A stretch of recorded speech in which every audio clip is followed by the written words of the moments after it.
Salut tout le monde, j'espère que vous allez bien.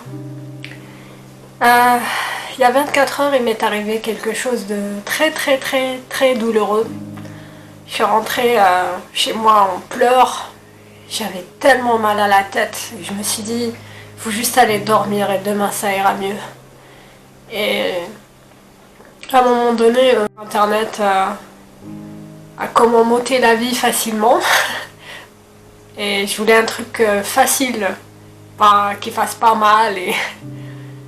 Mais je ne savais pas quoi. Je disais, mais comment faire? Et je veux pas faire du mal à ma famille. Comment faire? Et j'ai eu cette petite voix dans ma tête qui me disait, tu vas sur un pont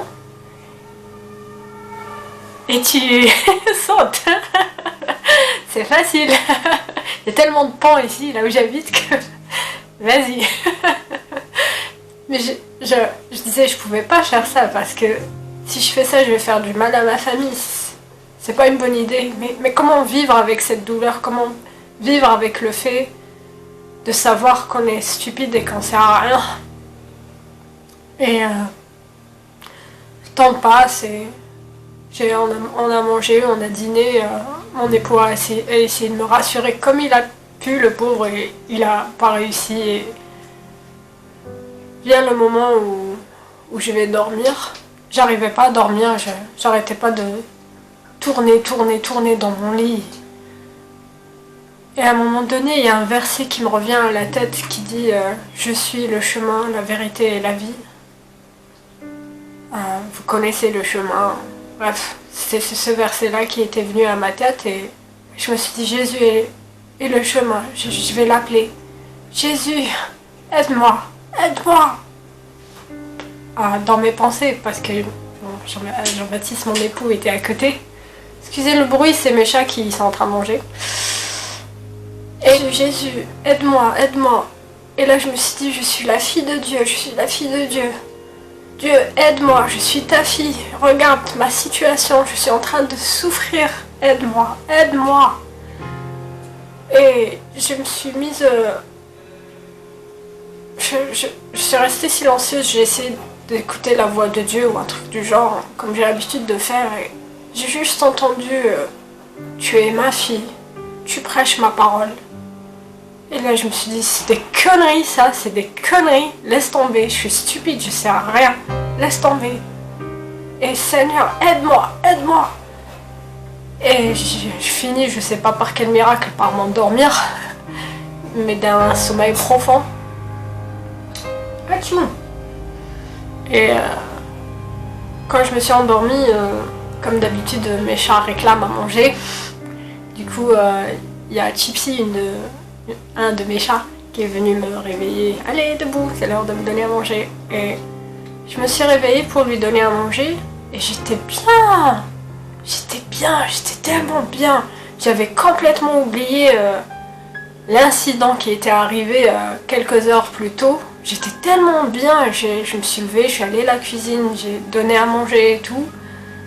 Et j'étais juste moi. J'étais juste Hayat. Hayat qui aime l'odeur du café le matin. Hayat qui aime ses chats. Hayat qui est heureuse dans la vie. Hayat, juste Hayat. Et je sais pas pourquoi à un moment donné, quand j'étais en train de servir mes chats, je me suis rappelé la douleur que j'avais. Parce que en fait, les larmes ont séché sur mon visage et j'ai tout de suite compris, je me suis tout de suite rappelé ce qui s'était passé quelques heures avant et l'échec que j'avais eu. Et parce que cette histoire, c'est un échec dans ma vie dont j'ai l'habitude depuis mon plus jeune âge, mais là c'était la goutte de trop. Et pendant que j'étais en train de me rappeler, il y a une petite voix dans ma tête, je crois que c'est Dieu, qui m'a dit, tu vois, tu as oublié ça, j'ai fait en sorte que tu oublies ça. Parce que en dehors de ce petit détail dans ta vie, en dehors de ce petit échec dans ta vie, voilà qui tu es. Cet échec, l'échec ou les échecs qui peuvent arriver dans la vie, c'est un petit détail dans la vie de Hayat. Ce n'est pas Hayat. Hayat, ce n'est pas ça. Alors quand tu vas t'ôter la vie pour ce petit détail, sache que ce n'est pas toi. Qu'en dehors de ça, toi, Hayat, c'est autre chose. La vraie Hayat, c'est pas ça. C'est pas l'échec. Et là, je me suis dit, ok, c'est vrai, je me suis... C'est vrai que si j'enlève ce mur, disons, d'échec dans ma vie, c'est pas ça ma vie. C'est vrai que quand je me suis réveillée ce matin, j'avais complètement oublié et pour moi, Hayat était heureuse. Vous voyez? Et je me suis recouchée, toujours là, les larmes aux yeux, et mon mari dormait. Et je me suis re-rendormie encore une fois dans un sommeil profond. Je crois qu'il était 5 heures du matin, un truc du genre. Et quand je me suis rendormie, j'ai fait un cauchemar, mais un cauchemar horrible, mais horrible. Il m'avait vraiment fait peur, je me suis réveillée en ayant peur. Et en fait, le cauchemar, c'était que j'étais dans une pièce, une toute petite pièce, et dans cette pièce, le parterre était sale. C'est comme quand il pleut et qu'on rentre avec ses chaussures et qu'on fait des traces noires. Comme il y avait des flaques d'eau par terre et je faisais des traces noires. Il y avait des traces noires de chaussures et ça m'avait dérangé. Et j'ai juste pris un seau d'eau et j'ai essayé de prendre un frottoir pour essayer de nettoyer cette tache. Mais dans cette pièce, il n'y avait rien. Genre, je me suis pas dit, ah, il faut que j'essaie de mettre une serpillière parce que je vais mettre de l'eau partout. Mais vraiment, dans cette pièce, elle était vide. Il y avait juste l'obscurité et ces taches par terre qui m'embêtaient et que je voulais juste nettoyer. Et à un moment donné, j'entends comme une voisine avec un voisin qui discutait de l'état de l'immeuble. Je pensais que c'était un immeuble. Je pensais que j'étais dans une pièce, que cette pièce-là, c'était un peu comme mon appartement. Et il y avait la voisine à côté qui parlait de l'état de l'immeuble. Et il y avait un monsieur, j'entendais la voix d'un type qui lui disait comment ça se passe, comment machin. Et l'autre femme, en croyant que c'est ma voisine, elle lui donnait l'état des lieux. Elle lui décrivait l'état des lieux. Mais pas en mal. Juste que ça se passait bien, que voilà, ce truc-là, ça se passe bien, ce truc dans l'immeuble, machin, machin. Et moi, j'étais toute gênée parce que je les entendais et je savais pas si eux pouvaient m'entendre. Et j'étais juste gênée et je nettoyais comme ça dans mon petit coin là. Et je sais pas comment, je sais vraiment pas comment, à un moment donné, la porte d'où j'étais, elle s'est ouverte. Et je me suis retrouvée à l'extérieur. Et quand j'étais à l'extérieur, je me suis rendu compte qu'en fait, j'étais pas dans un immeuble, j'étais dans une maison. Mais que là où j'étais il y a quelques secondes, c'était un tout petit espace dans cette maison où j'étais comme... j'étais pas enfermée, j'étais là de moi-même, mais j'étais juste concentrée sur ces tâches-là par terre.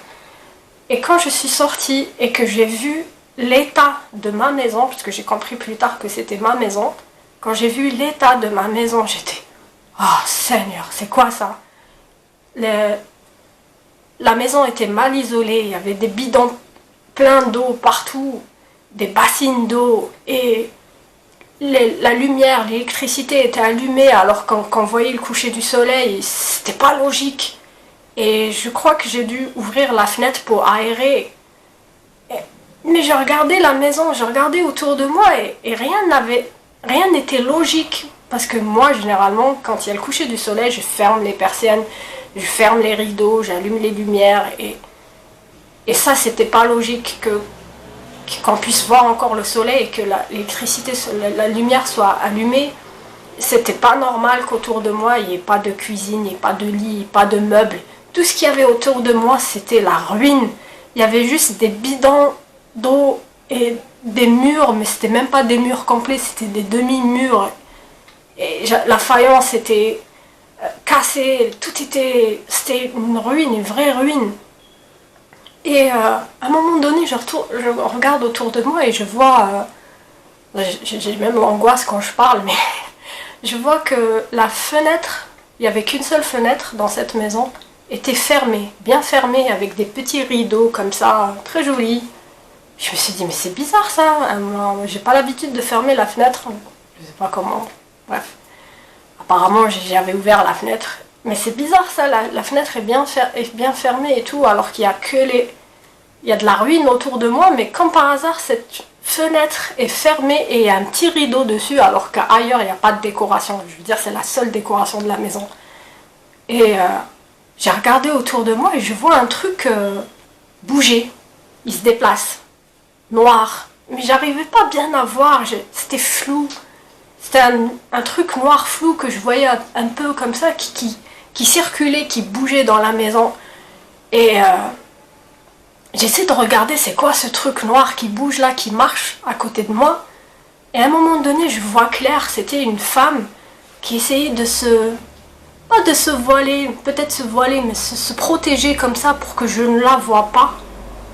Et elle marchait comme ça et comme si mon esprit lui disait stop. Mais en fait, je lui ai pas dit stop. Et elle a juste compris que je l'avais reconnue, que je savais qu'il y avait quelque chose qui marchait et je l'ai vu, c'est toi, arrête-toi. Et cette femme-là s'est retournée et j'ai pu voir son visage. Et mon Dieu, son visage, je l'ai reconnu. Je ne sais pas qui c'est, mais je connais ce visage. Et ça m'a fait peur parce que je reconnaissais ce visage. J'arrivais pas à savoir si c'était moi plus vieille ou... Je reconnaissais en tout cas ce visage. Et cette personne, cette femme m'a... C'est mon chat qui fait du bruit. Cette personne m'a souri. Cette femme m'a souri. Mais d'un sourire sournois. Elle m'a souri d'un sourire sournois du genre ah, tu m'as vu. Ah, qu'est-ce que tu vas faire? Et moi, l'idiote que je suis, j'ai juste dit bonjour. Mais j'arrivais pas à parler parce que c'est normal, je dormais. Et mon corps dormait. J'étais dans cette pièce, je savais que c'était pas mon endroit habituel. C'est comme si j'étais consciente de ce qui se passait, mais j'arrivais pas à parler parce que mon corps dormait. Je dormais normalement. J'étais bonjour. Mais ça a fini par sortir. Et c'est à ce moment-là que cette femme a souri sournoisement et je me suis réveillée. Je me suis réveillée en ayant peur. Et j'ai juste pris mon café. Et, bon, je me suis préparée et tout ça. Et il y avait toute cette histoire qui défilait dans ma tête. Le fait que Dieu m'ait dit, tu es ma fille, tu prêches ma parole. Et après qu'il m'ait dit, si tu enlèves cet échec dans ta vie, tu vas réaliser que ce n'est pas toi. La deuxième chose et la troisième chose, c'est ce cauchemar. Et en y pensant, je prenais mon café, en y pensant, je me suis rendu compte qu'en fait, mon Dieu, que l'ennemi existe. Mon Dieu qui veut nous ruiner, qui veut nous... C'est son travail de faire le malheur dans nos vies, de nous casser, de nous ruiner. Et je me suis rendu compte qu'en fait, le monsieur qui parlait à cette dame, je crois que c'était Satan. Cette dame, c'était un démon. Et moi, j'étais juste dans ce coin-là à penser à mon échec. En fait, la trace par terre, c'était mon échec. J'arrêtais pas d'y penser, il faut que j'enlève cet échec, il faut que j'enlève cet échec. Alors qu'autour de moi, tout n'était que ruine. Ma maison était en ruine à cause de cette personne qui savait que la maison était en ruine, mais elle n'est pas venue me chercher. Voilà, Hayat, ta maison est en ruine. Elle m'a juste laissé dans ce coin-là en train de frotter les petites taches. C'est comme si, en fait, dans ma vie, je me focalisais sur cet échec. Je voulais m'ôter la vie pour cet échec, alors que cette pièce-là, c'était pas ma maison. Ma maison, c'était beaucoup plus grand. Et je laissais d'autres personnes ruiner cette maison. Je laissais d'autres personnes faire en sorte que je sois focalisée sur cette tâche. Comme si je laissais ces personnes m'aveugler, en fait. j'ai pris un moment avec Dieu, avec ma Bible, et je lui dis Seigneur, je te demande pardon et je me demande pardon à moi-même. Merci de m'avoir ouvert les yeux. Merci d'avoir ouvert mes yeux spirituels aussi. Et Hayat, mon futur Hayat, si tu regardes prochainement ou dans quelques années ou dans quelques mois cette vidéo, ce n'est pas toi. L'échec, ce n'est pas toi. Je ne vais pas dire pourquoi, dans quelles circonstances j'ai eu cet échec, mais ces circonstances-là, ce n'est pas ta vie. Si un jour tu veux te suicider pour des circonstances, pour un échec, sache que c'est un démon derrière qui veut juste te voiler la face, t'aveugler pour que tu ne vois pas ce qui se passe autour de toi. Et je me rappelle, l'an dernier, j'ai fait une connerie, j'ai fait une bêtise où je travaillais tout le temps, je mettais toute mon énergie dedans. Et le matin, il me restait juste 5 minutes. Je disais à Dieu, bon, je vais partir à 7h30, il est 25, je te laisse 5 minutes, je vais lire la Bible vite fait, un petit chapitre, et je vais juste parler avec toi. Et en fait, j'ai passé 8 heures à bosser et 5 minutes avec Dieu. Et c'est un peu pareil ce cauchemar en fait. Toute la maison était en ruine et moi je laissais toute mon attention sur ces petites tâches, dans cette petite pièce. Ne laisse pas Satan voler ta vie. Dieu est plus important. Occupe-toi de ta vie avec Dieu. Le reste, laisse. Si un jour tu vois qu'il y a un problème qui t'empêche de vivre, lâche-le. Arrête de te focaliser là-dessus. Même s'il y a un échec, laisse tomber. Ce n'est pas ta vie, c'est pas la vraie vie. La vraie vie, c'est Dieu et toi. Laisse tomber. Abandonne. Je me réponds. Repens. Et je voulais faire cette vidéo pour moi plus tard, mais aussi pour vous aussi. Si vous vivez la même chose, j'espère que vous avez compris le message.